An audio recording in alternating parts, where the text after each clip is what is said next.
I hope you guys have been enjoying this fall ball series so far.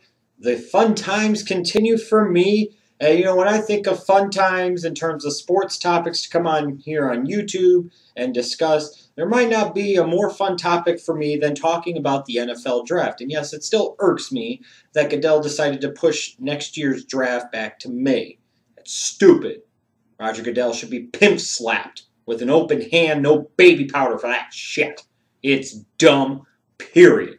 But what's not dumb is in November doing yet another mock draft. This will be my second 2014 NFL mock draft.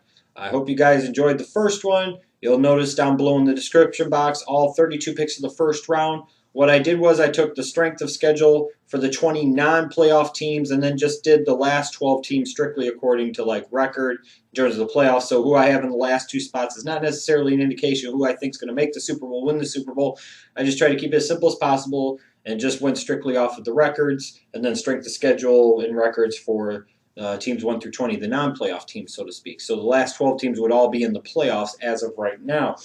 Couple of things that stand out to me as I do this second version of the mock draft is, again, the quarterback class. I look at this year's upcoming quarterback class, and it's not going to be like the 2013 quarterback class where people were kind of pooning it and crapping on it and saying, no, these guys aren't any good. Au contraire, they'll be talking about this draft class and whether or not the 2014 quarterback class is better than the 2012 class. It might be one of those legendary quarterback classes. I don't know if I'm ready to make that assumption or that assertion or that statement just yet. But this is a good quarterback class. It has the potential to be very, very good, especially if guys like Marcus Mariota and Brett Hundley declare, Johnny Manziel declare. You could see in this upcoming 2014 NFL draft with so many teams needing quarterbacks, you have to have a quarterback in today's NFL to win. You just have to. And even if you're a team like the Chiefs getting by on defense and special teams and a running game, at some point in time, you have to have a quarterback that can make big plays in a big-time situation in order to win a championship. That's just the way it is. So you're going to see anywhere between maybe 3 all the way up to 7 quarterbacks. That might seem a bit ambitious right now, but you never know how things play out with so many teams being quarterback desperate, not only in the top of the draft, but maybe the middle of the draft, and even some teams towards the tail end of the draft. You can see, depending on who declares and how things shake out, anywhere from 3 to 7 quarterbacks declare. You'll see that I have quarterbacks going 1 and 2, and you see right now that I have Mariota going over Bridgewater, going number 1 overall to the Tampa Bay Buccaneers. And yes, that's even with Glennon playing okay so far as a third-round pick. The bottom line is you could very well be looking at a coaching change, a whole regime change in Tampa Bay after this season. Do you really think a new coaching staff is going to want to come in and place all their hopes and aspirations on somebody else's third-round quarterback? Just think about that for a second.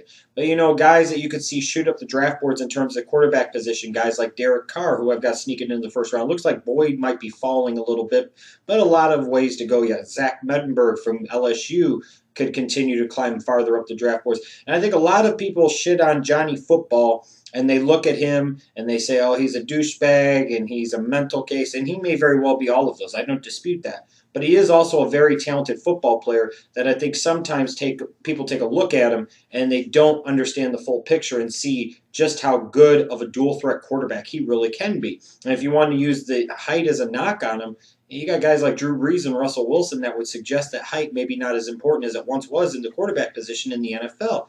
I also think this draft is going to have a very strong offensive tackle class. But the thing to keep in mind is, as you look at my mock draft, instead of, you'll see a lot of mock drafts probably have like Matthews as the first tackle, Lewan the second one, and Kouandijo the third one, maybe Erving and then Richardson.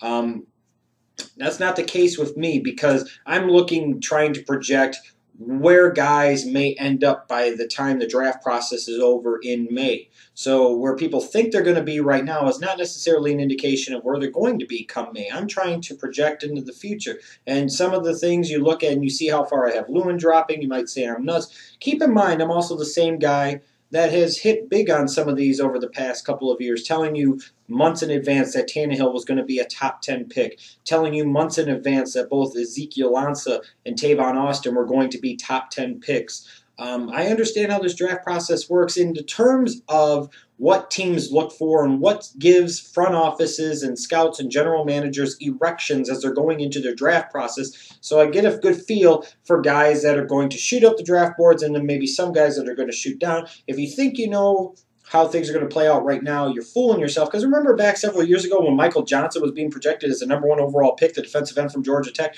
Remember last year when Demontre Moore was being thought of as a top 3, if not #1 overall pick? Remember that? Where did those guys end up getting drafted? The 3rd round. So the point is, no matter how much you think you know at this point, and that goes for me too, we think we know. A lot of things are going to be in flux. There are going to be a lot of variables, and a lot of what we think right now could happen, in fact, will not happen come next May. I also want to talk about Jadeveon Clowney and his draft stock. I look at it this way. I still think Jadeveon Clowney is a very talented player, but right now, if I was an NFL executive and I had the #1 overall pick, would I take Clowney? No, especially with the emergence of quarterback prospects such as Bridgewater and Mariota.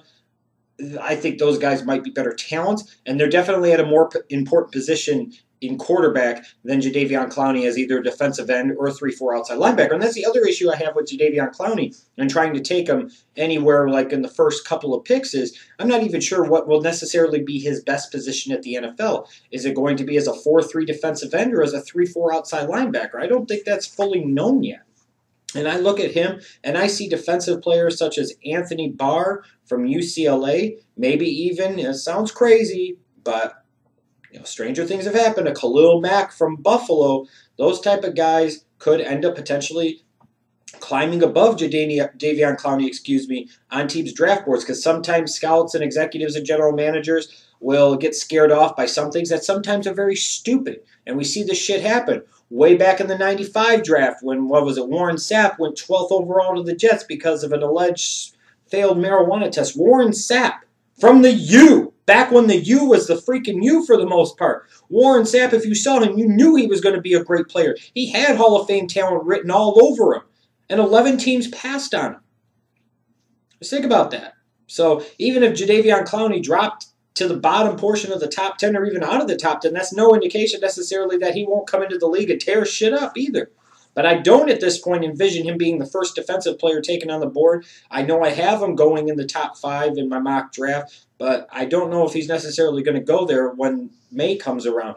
In terms of some names for you to watch, I've been already talking about in my last mock draft, Khalil Mack from Buffalo, the outside linebacker. He could play in the 4-3. He could play in the 3-4. He might be able to play in the middle. I think a lot of teams are going to fall in love with him. They might view him as like a poor man's maybe DeMarcus Ware. I'm not really sure how they're going to view him, but they're going to look at him and see linebackers like Luke Kuechly and Sean Lee and some of these recent, middle linebackers, and some teams will envision him there. Or they're going to envision him as a great outside linebacker in the 4-3 or 3-4, somebody like Lance Briggs, or you get the point. The bottom line is he has a skill set that intrigues, and he also has that kind of small school buzz about him that will allow his draft stock to be artificially inflated a little bit. I'd be stunned right now if Khalil Mack was in a top 10 pick next May. Another name to watch is Erving, the offensive tackle from Florida State. He's the type of guy that I can envision shocking some people and jumping up, you never know, maybe even into the top 10 and going over some more well-established names at the position, whether that be Jake Matthews or Tyler Lewan, I think that's very possible. Again, remember when everybody else was talking about Jokel, I was talking about last year the fact that Eric Fisher might be the better prospect, and, he might end up going #1 overall, and I believe in my last mock draft I did have him going #1 overall when people were still thinking Jokel was going to go #1 overall. Another name to look at is Jace Amaro, the tight end from Texas Tech. As teams understand the importance of the tight end position to their offenses, you see offenses like New England and what they get out of Gronkowski, and New Orleans with Jimmy Graham, and even, the Falcons, what they still get out of Tony Gonzalez, what the Chargers still get out of Antonio Gates, and so many other teams that have good weapons at tight ends. A guy like Amaro out of Texas Tech has that type of skill set. He might have some off-the-field issues, but it only takes one team to fall in love with a guy that could send his stock shooting up into the top 20 of the draft. And then you've got Beasley, the kid. When you talk about the state of South Carolina, talk about explosive edge rushers, you got to look at this Beasley kid from Clemson and you say, he projects as a Bruce Irvin type, somebody that a team in the first 20 to 25 picks, they might only need a one-dimensional situational pass rusher. They might think he could fit well into a 3-4 defense as an outside edge rusher. Somebody's going to fall in love with this guy and his explosiveness and his ability to make some big-time plays off of the edge, and somebody's going to take this kid in the first round, even if they view him as a smallish type of prospect.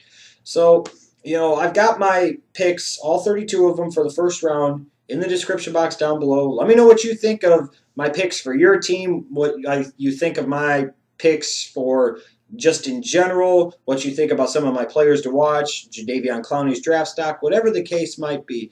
There's going to be a lot more mock drafts to come over the next 6 months. The next one here will probably come right at the beginning of December, maybe. Yeah, so stay tuned for that.